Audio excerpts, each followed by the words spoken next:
Dr. Faustus. By Christopher Marlowe.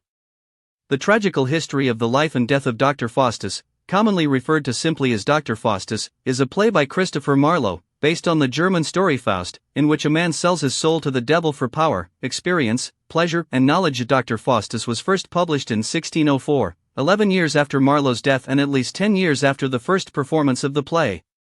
Dr. Faustus, a well-respected German scholar, grows dissatisfied with the limits of traditional forms of knowledge, logic, medicine, law, and religion, and decides that he wants to learn to practice magic. His friends Valdez and Cornelius instruct him in the black arts, and he begins his new career as a magician by summoning up Mephistopheles, a devil. Despite Mephistopheles' warnings about the horrors of hell, Faustus tells the devil to return to his master, Lucifer, with an offer of Faustus' soul in exchange for 24 years of service from Mephistopheles. Meanwhile, Wagner, Faustus' servant, has picked up some magical ability and uses it to press a clown named Robin into his service. Mephistopheles returns to Faustus with word that Lucifer has accepted Faustus' offer.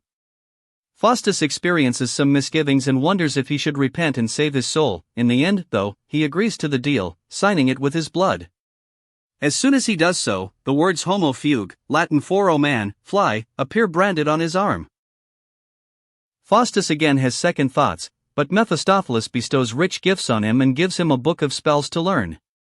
Later, Mephistopheles answers all of his questions about the nature of the world, refusing to answer only when Faustus asks him who made the universe. This refusal prompts yet another bout of misgivings in Faustus, but Mephistopheles and Lucifer bring in personifications of the 7 deadly sins to prance about in front of Faustus, and he is impressed enough to quiet his doubts. Armed with his new powers and attended by Mephistopheles, Faustus begins to travel. He goes to the Pope's court in Rome, makes himself invisible, and plays a series of tricks. He disrupts the Pope's banquet by stealing food and boxing the Pope's ears.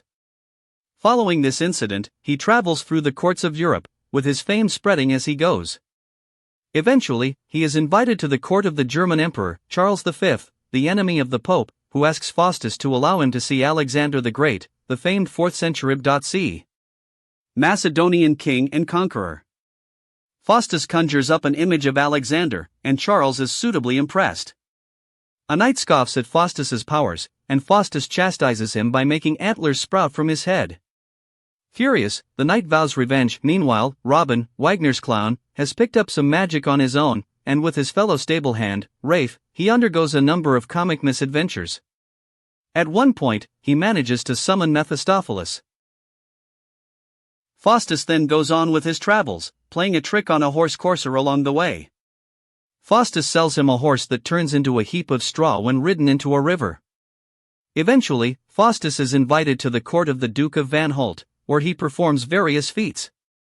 The horse courser shows up there, along with Robin, a man named Dick, Rafe in the A-text, and various others who have fallen victim to Faustus' trickery. But Faustus casts spells on them and sends them on their way, to the amusement of the Duke and Duchess. As the 24 years of his deal with Lucifer come to a close, Faustus begins to dread his impending death.